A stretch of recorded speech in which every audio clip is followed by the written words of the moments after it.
Boa noite a todos. Que a paz do Divino Mestre Jesus possa nos envolver, transmitindo-nos muita paz, muita harmonia interior, muita serenidade e equilíbrio. Que se a gente conquistar essas virtudes, pelo menos um pouquinho, a gente vai conseguindo se equilibrar para que possamos nos tornar realmente instrumentos da misericórdia divina. Hoje nós vamos falar sobre esse texto do Evangelho,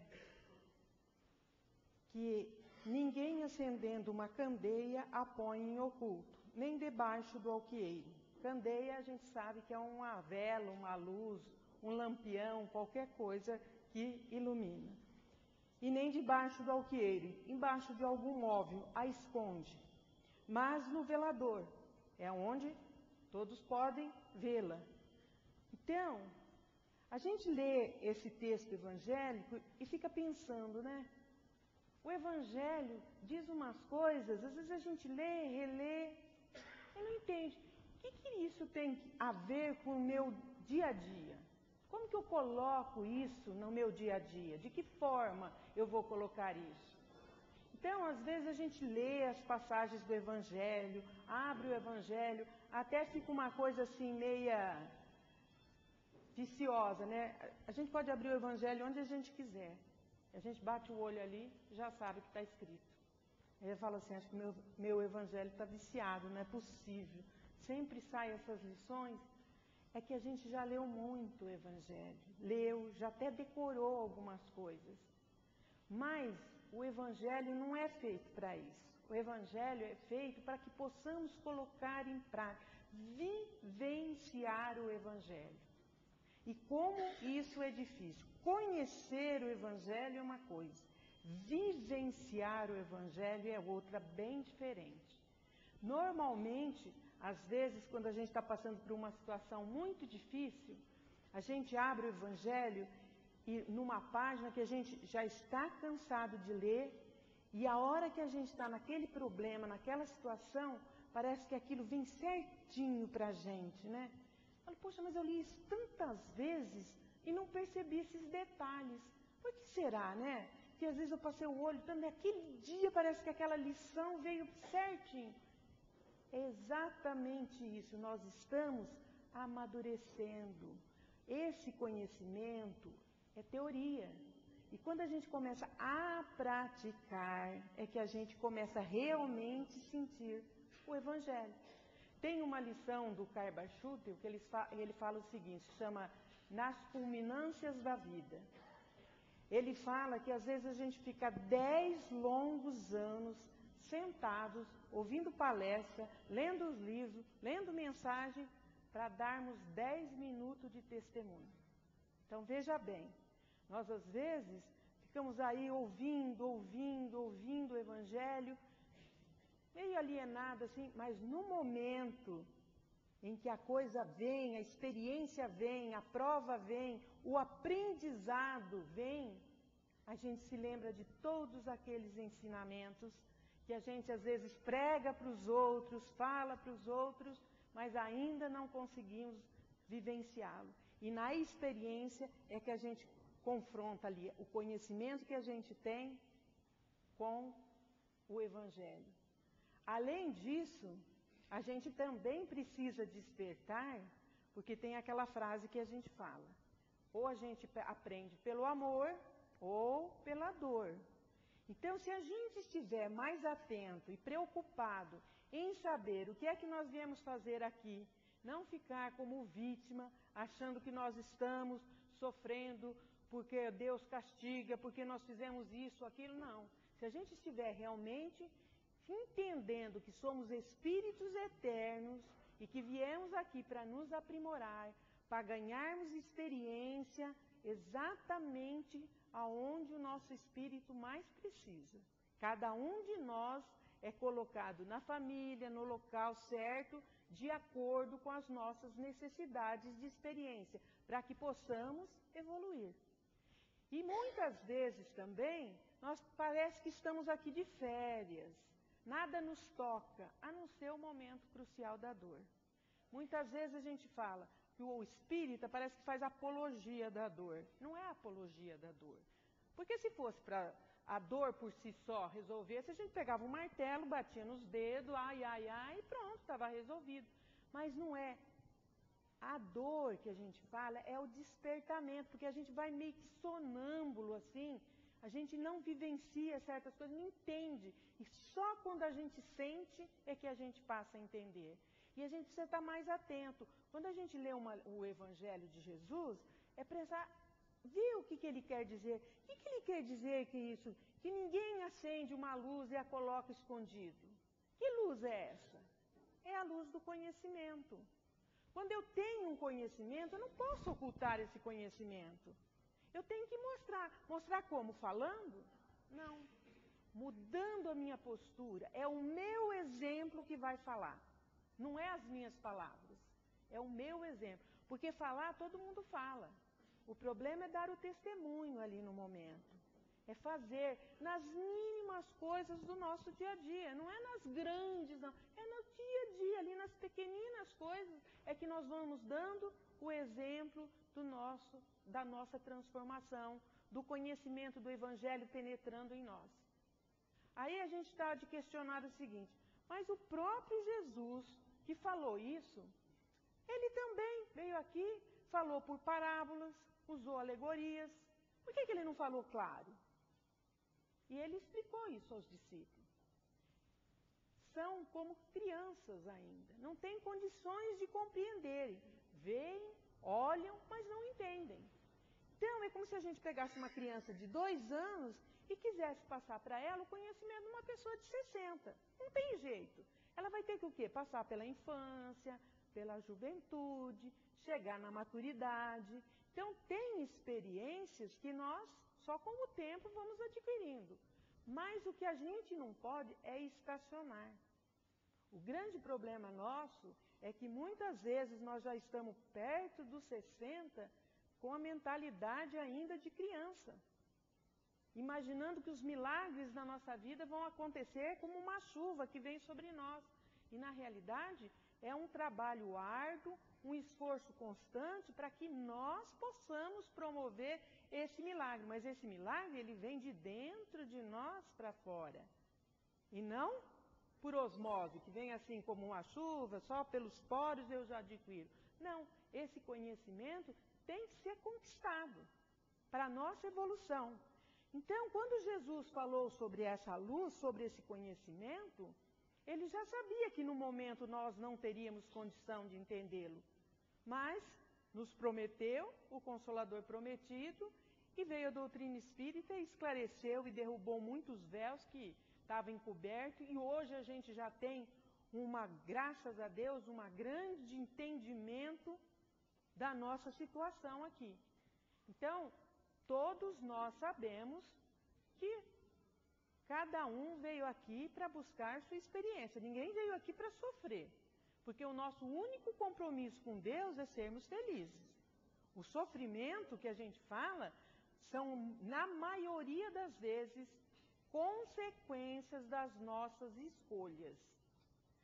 Muitas vezes precipitadas, sem pensarmos, a gente faz determinadas escolhas, quando vem a consequência daquela escolha, a gente levanta e fala, não está vendo, Deus, por que o Senhor me castiga desse jeito? Mas fomos nós que escolhemos. A minha postura fez a escolha. Eu sou agressivo, eu maltrato as pessoas, ninguém chega perto de mim, eu vou ficando sozinho, isolado. E aí fala, ninguém gosta de mim, isso é castigo de Deus? Não, é a minha postura, é o meu modo de ser. Eu estou mostrando isso, eu estou falando para as pessoas, estou afastando as pessoas e vou ocupar quem? A Deus? O que eu estou fazendo com esse conhecimento? O que eu estou buscando aqui na minha vida? O que me falta na minha vida para que eu seja uma pessoa feliz? Todos nós temos as mesmas oportunidades. A mesma pessoa, na mesma família, as mesmas pessoas da mesma família, vivendo do mesmo jeito, você conversa com uma, ela é otimista, ela é entusiasmada pela vida, ela busca melhoria. E a outra se sente uma derrotada, revoltada e infeliz. Por quê? São espíritos diferentes, com finalidades diferentes. Uns já estão mais evoluídos, outros estão menos. Mas isso não é castigo, é esforço, é trabalho. Como se conhece o verdadeiro espírita? Pelo seu constante esforço em estar sempre se melhorando. Não importa o tempo, mas é o esforço nosso. E não é medo da recaída. Sempre que a gente se pegar de novo, vamos voltar e refazer o caminho. A gente não pode cansar de fazer isso. O nosso problema é a desistência. Ah, deixa para a próxima encarnação, essa eu não dou conta. Como se na próxima encarnação eu fosse pegar um elevador, subir, apertar o botão e descer. Não é assim. E já que nós estamos aqui, sabemos que é difícil uma reencarnação, vamos aproveitá-la. Vamos usar esse patrimônio que Jesus nos deu, que é o Evangelho, para que a gente possa refletir, pensar, analisar.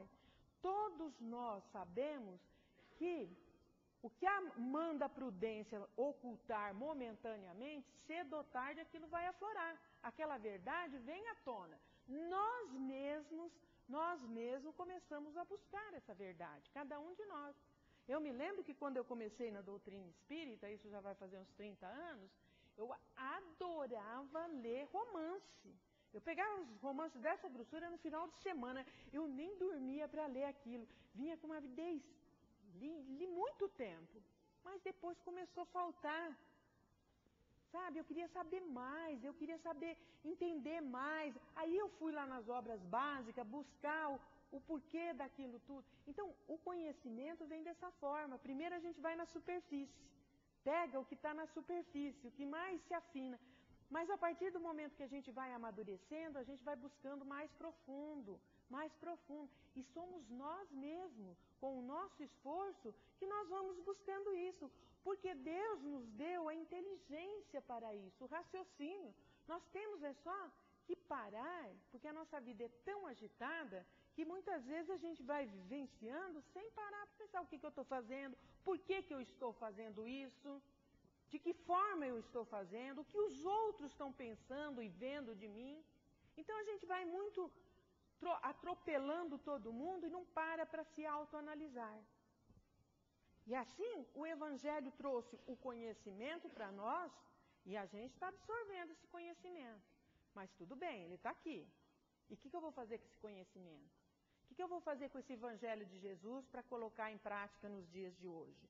Como usar esse nosso conhecimento na nossa vivência diária?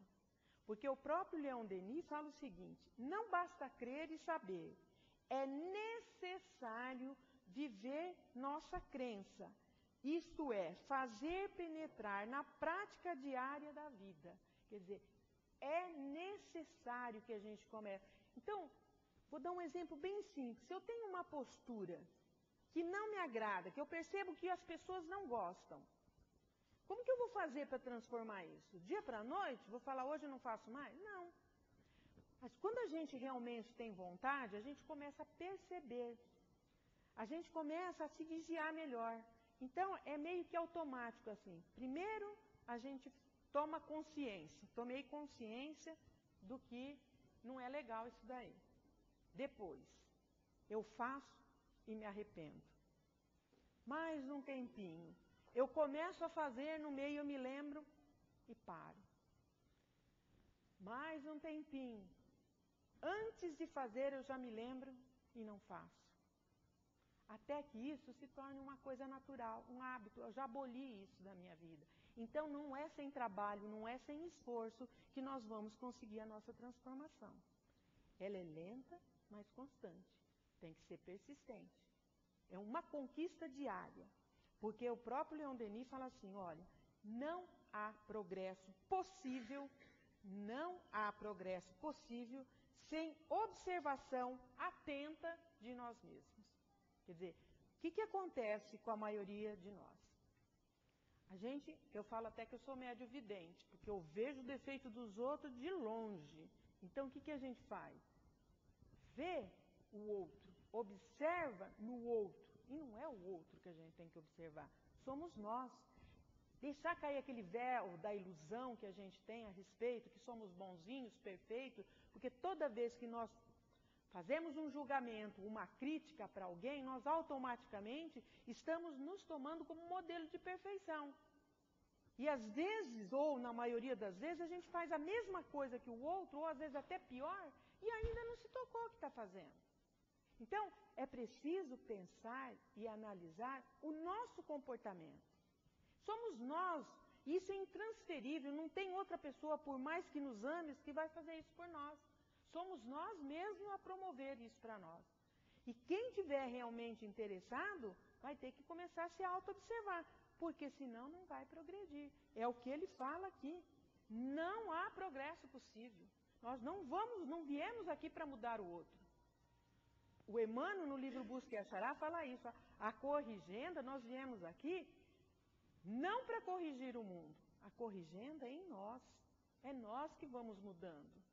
No livro dos Espíritos, como começa na lei do progresso? Como começa uma mudança? Com um único pensamento. Uma pessoa pensa, começa a passar aquilo, as que se afinam vão assimilando, até que o número esteja suficientemente grande para puxar os que estão lá embaixo. Essa é a lei do progresso. Então, às vezes a gente fala, não adianta, a maioria não faz. Não tenho que ver a maioria, tenho que ver eu. O que eu estou fazendo, o que eu estou pensando. Então, a gente precisa fazer o quê? Para tomar esse conhecimento. Se olhar. Nós precisamos aprender a harmonizar pensamento, sentimento e emoção.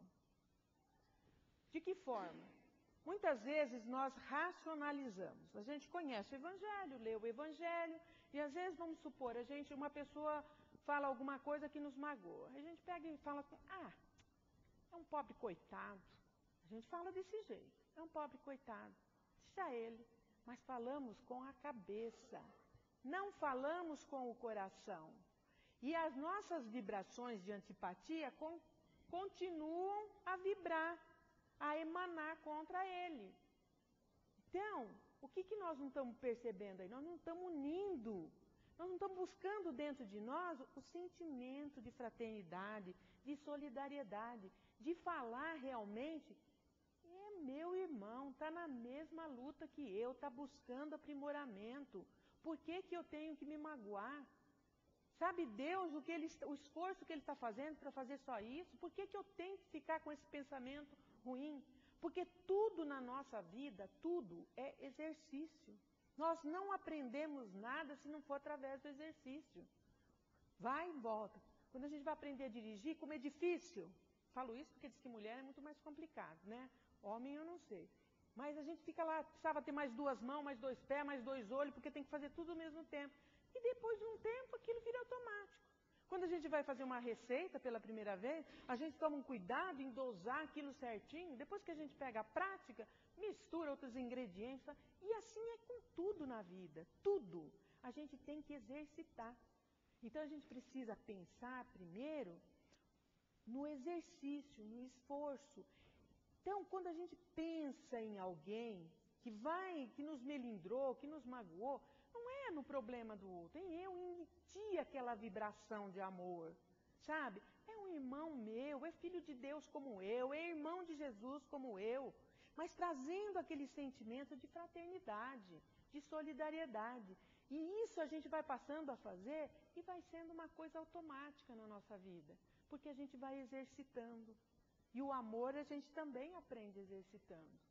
A fraternidade também é com exercício diário, constante. Às vezes dá certo, às vezes não dá. Às vezes a gente tem uma recaída, depois a gente volta. Tudo normal. O que a gente não pode é desistir. Nós não podemos desistir de nós mesmos. Nós não podemos jogar a toalha até o último minuto de vida que nós temos. Aproveitar até o último instante. O que é sentimento? Sentimento é aquilo que nós sentimos, que a gente percebe que o outro sente com a gente, que a gente percebe que o outro sente para o outro, a gente percebe, aquela pessoa gosta do fulano, aquela pessoa não vai com a cara do fulano, aquela pessoa gosta de mim, eu sinto isso. Eu gosto daquela pessoa. Então, é um sentimento, uma coisa que se vê, tá? Sim, é inato, uma percepção inata em cada um de nós. A gente percebe, a gente sente isso. Agora, a emoção, não. A emoção é individual. Ela vem lá de dentro. E essa emoção, quando a gente fala numa pessoa impulsiva, o que é uma pessoa impulsiva? É uma pessoa que tem a emoção descontrolada. Ela não controla a emoção. E aquilo sai numa volúpia, derrama sobre todo mundo. Quando você controla, quando você equilibra os sentimentos, quando você equilibra a emoção, quando você equilibra o pensamento, aí você está em harmonia para vibrar para alguém. Aí sim, mas essa emoção, ela é individual de cada um. É nós que damos a dimensão para ela, a intensidade.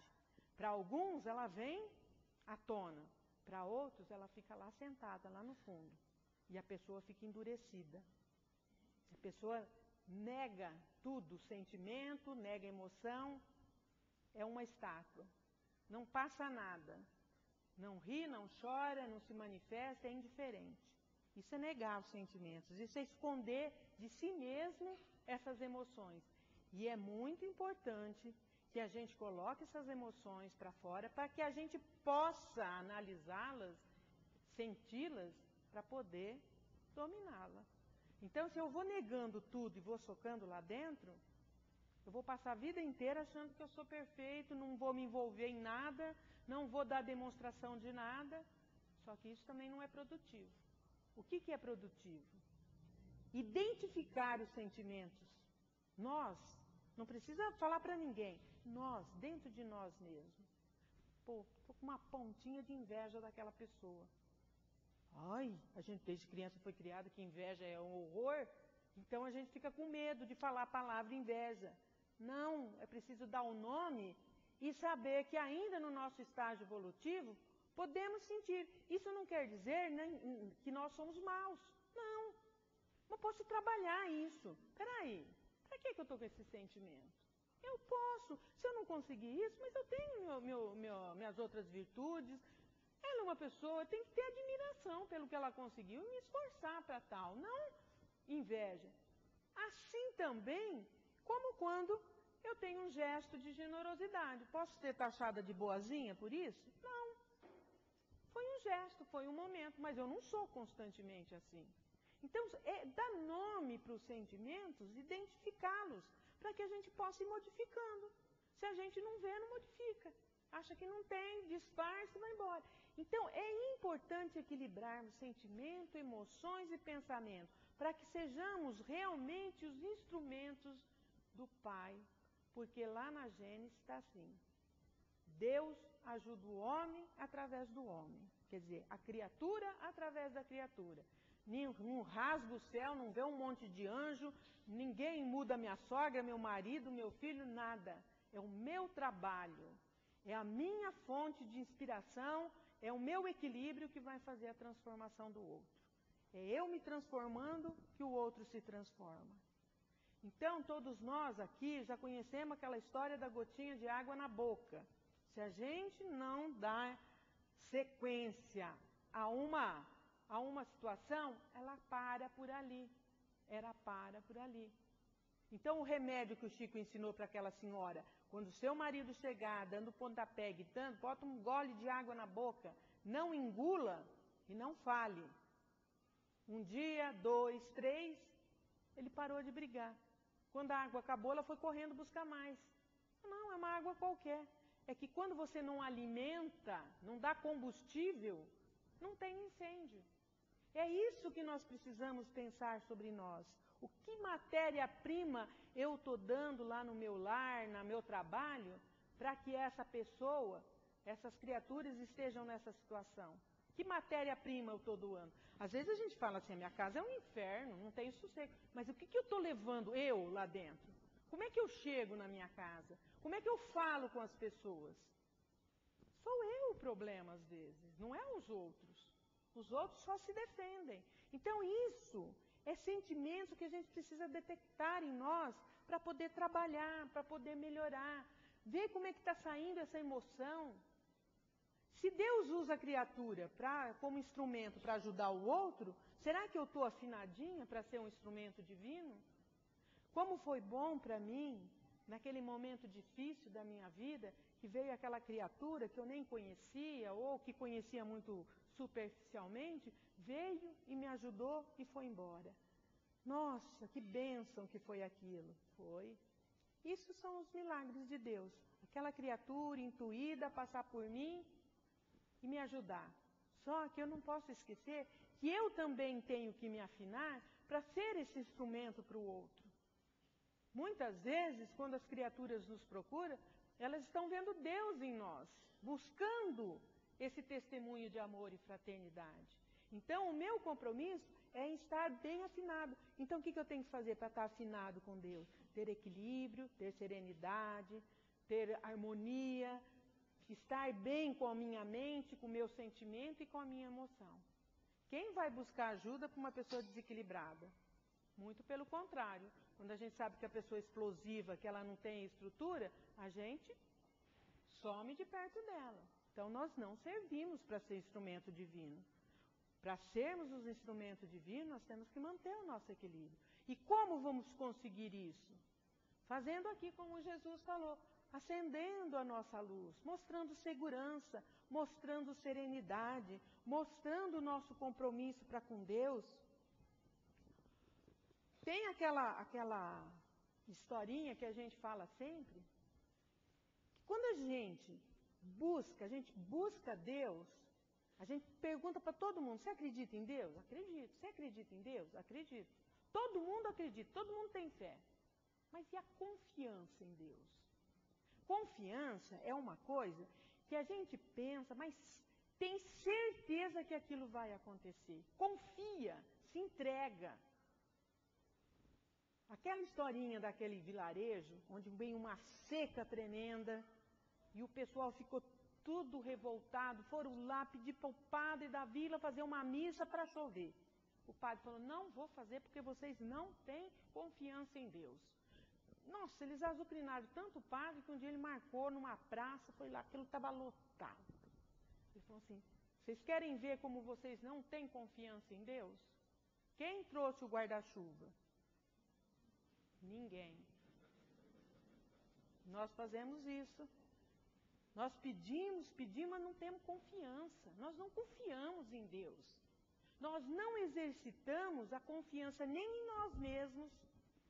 Nós só demonstramos insegurança, medos, ficamos estagnados, esperando, ansiosos, mas não damos o passo. Não vamos um a um, acendendo a nossa luz e mostrando através do nosso trabalho.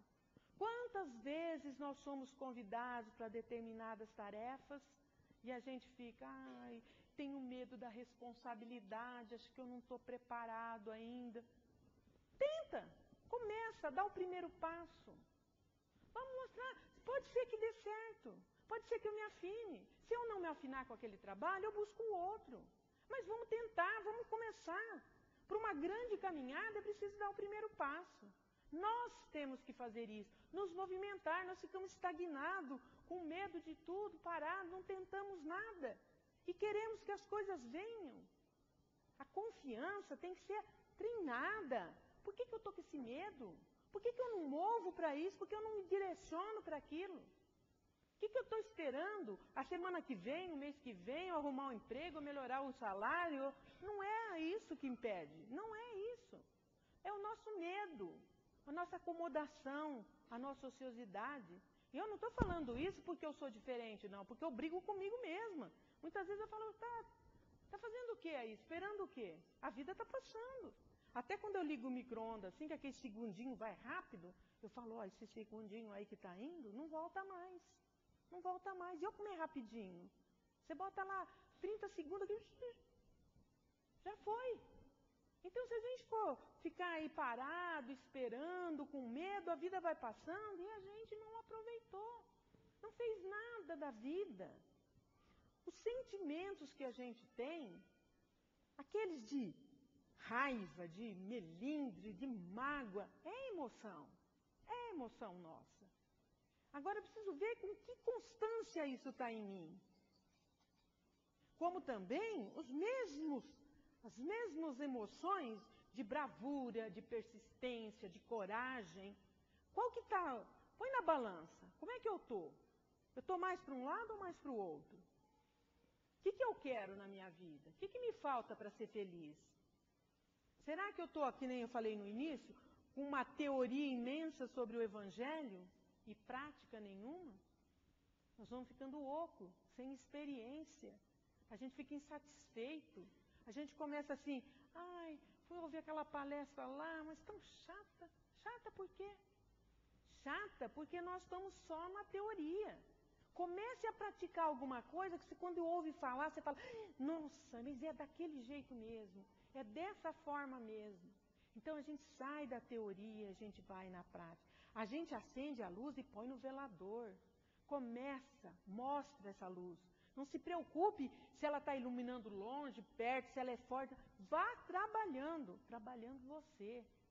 Para a gente melhorar, para a gente ter uma vida melhor, uma família melhor, um trabalho melhor, um mundo melhor. A gente fala tanto na mudança do mundo, e como a gente viu na lei do progresso, se a lei do progresso começa com um pensamento, o mundo também muda com uma atitude. Então vamos fazer a nossa parte, não vamos ficar esperando que o outro faça, que o outro venha junto, não. Isso é nosso, é ali no dia a dia, nas pequenas coisas, dentro da minha casa. Mudar aqueles hábitos infelizes. Agora eu vou falar da parte feminista, que eles falam que eu sou feminista. Aquele chinelo que a gente deixa jogado lá, aquele copo em cima da pia para lavar, aquela toalha que a gente não pendura. Isso tudo é não acender a luz. Porque se eu peguei um copo daqui e pus aqui, alguém vai ter que ter uma energia para vir aqui, lavar, limpar e colocar aqui. Parece simples, mas incomoda. Se cada um fizer a sua parte, isso eu estou falando dentro de uma casa, mas isso no mundo, dentro do trabalho, usando aquela frase de Jesus, se te pedires a capa, dê a túnica também. Se pedir para caminhar 1000 passos, caminha 2000.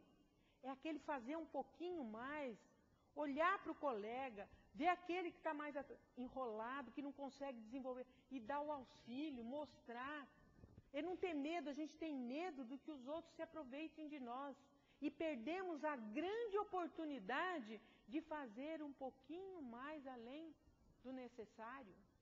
É a nossa oportunidade, são oportunidades. Às vezes a gente fala, aquela pessoa é um problema na minha vida, ela chega. Não é, é o nosso professor diferente, ele chega para nos ensinar. Aquele que é bonzinho, que faz tudo o que a gente quer, não ensina nada. É aquele que cobra da gente, que nos vigia, que exige, é aquele que faz com que a gente esteja sempre alerta, em posição. É ele que nos ensina, porque não é por ele, é por nós. Deus, na sua infinita bondade e misericórdia, usaria qualquer meio para instruí-lo, não precisava de mim. Sou eu que estou tendo essa oportunidade de crescer, de melhorar meus sentimentos, as minhas emoções.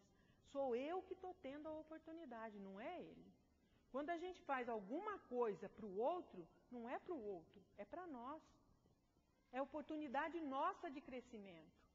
Então, a gente às vezes inverte o valor. Estou fazendo caridade. Está nada, está recebendo. E temos que dar graças a Deus quando aparece o trabalho, porque é através dele que nós vamos aprender e melhorar. E estimular em nós esse sentimento de fraternidade, de solidariedade um pelo outro. A gente fala de um mundo violento, qualquer um de nós. Se a gente sai atrás de um volante por aí, a gente já não é mais aquele santinho que parece, não.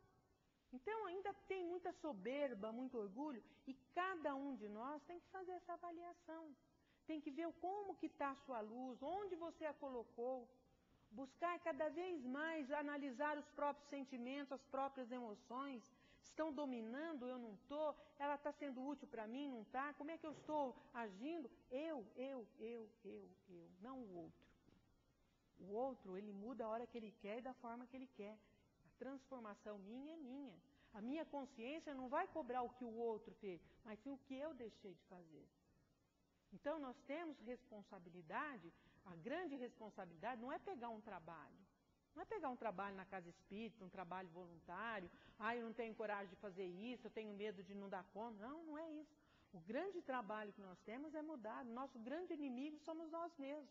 É conseguir olhar para nós e ver que realmente a gente tem fraqueza, a gente tem deficiência, a gente tem medo, a gente tem angústia, a gente tem orgulho.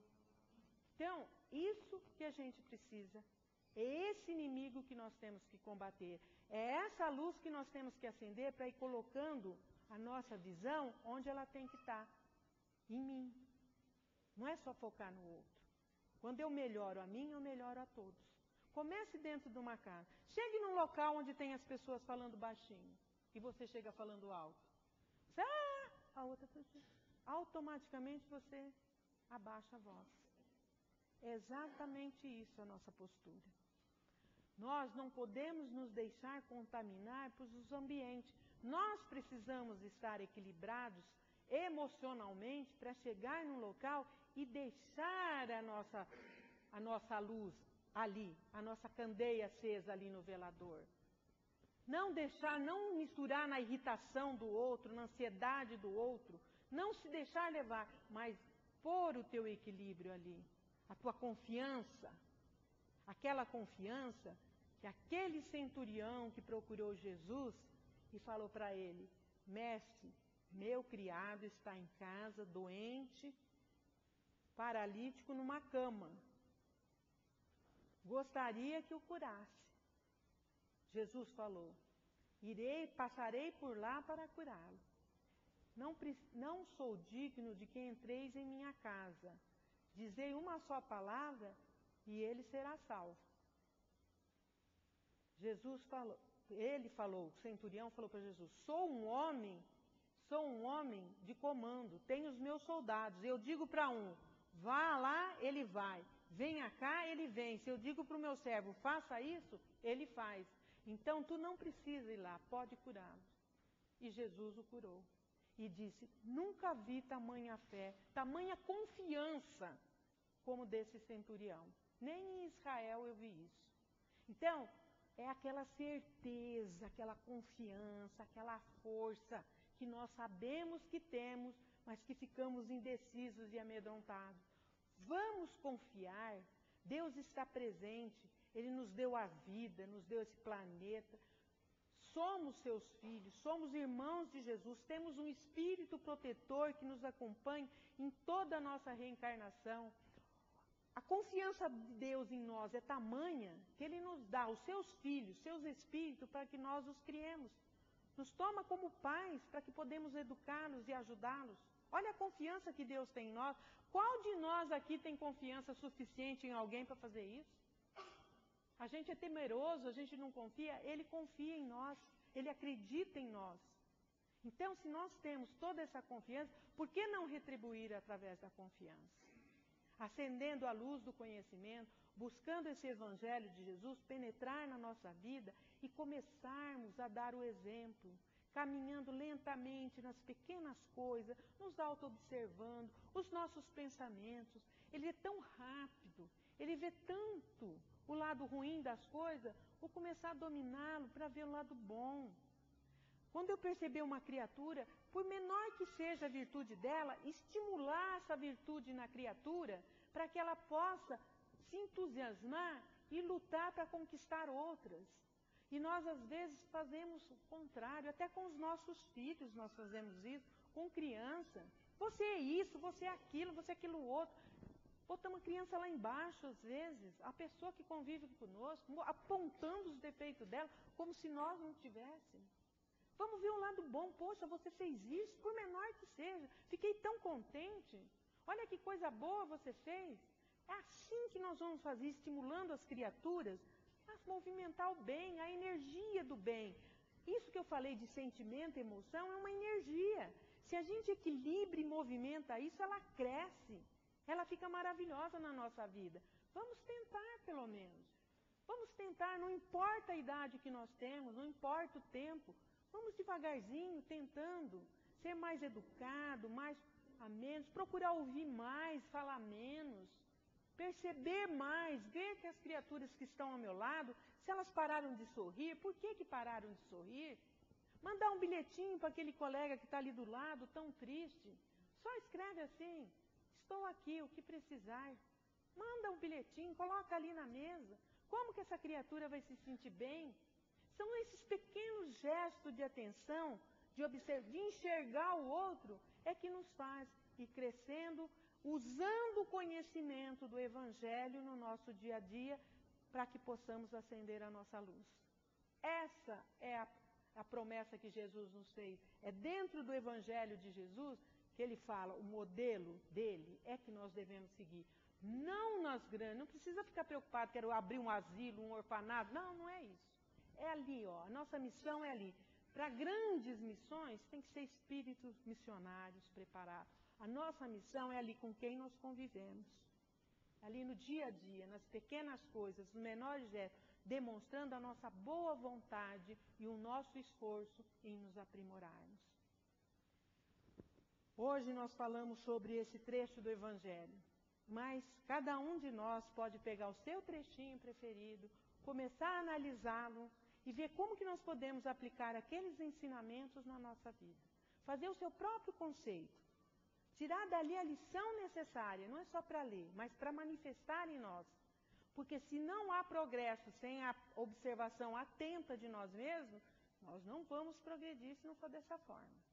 Então, vamos começar a impregnar a nossa vida de Evangelho, buscando cada vez mais assimilar. Nem que a gente lê um trechinho por dia e medite uma semana sobre aquele trechinho para a gente tirar uma conclusão. Mas isso vai ser nosso, aprendizado nosso, melhoria nossa. E pensando dessa forma em melhorar a nossa vida, nós vamos melhorar de todo mundo que nos rodeia. Que Jesus, na sua infinita bondade e misericórdia, abençoe a todos nós.